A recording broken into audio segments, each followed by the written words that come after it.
लावी की दावत रसालत मुकद्दस मरकज़ की अंजील उसका दूसरा बाब 13 ता 22 आयात तक। और फिर वो बाहर झील के किनारे गया और सारा हजूम उसके पास आया और वो उन्हें तालीम देने लगा। और जाते हुए हल्फाई के बेटे लावी को मैसूल की चौकी पर बैठे देखा और उससे कहा, मेरे पीछे हो ले। और वो उठकर उसके पीछे हो लिया। और यूं हुआ कि जब वो उसके घर में खाना खाने बैठा तो बहुत से महसल और गुनाहगार यीशु और उसके शागिर्दों के साथ खाने बैठे, क्योंकि वो बहुत थे जो उसके पीछे चले आए थे। और जब फरीसियों और फकीहों ने उसे महसलों और गुनाहगारों के साथ खाते देखा तो उसके शागिर्दों से कहा कि तुम्हारा उस्ताद महसलों और गुनाहगारों के साथ किस लिए खाता पीता है?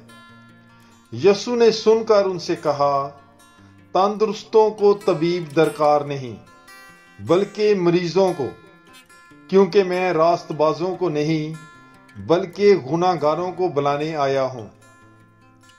और यूहन्ना के शागिर्द और फरीसी रोजे से थे।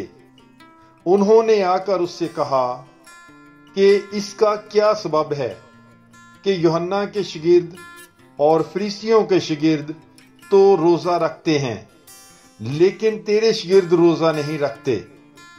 यीशु ने उनसे कहा, क्या बराती जब तक कि दुल्हा उनके साथ है रोजा रख सकते हैं? जब तक कि वो दुल्हा के साथ हैं वो रोजा नहीं रख सकते। लेकिन वो दिन आएंगे जब दुल्हा उनसे जुदा किया जाएगा, उस वक्त वो रोजा रखेंगे। कोरे कपड़े का पैबंद पुरानी पोशाक पर कोई नहीं लगाता, नहीं तो नया पैबंद उस पुरानी में से कुछ खींच लेगा और वो ज्यादा फट जाएगी।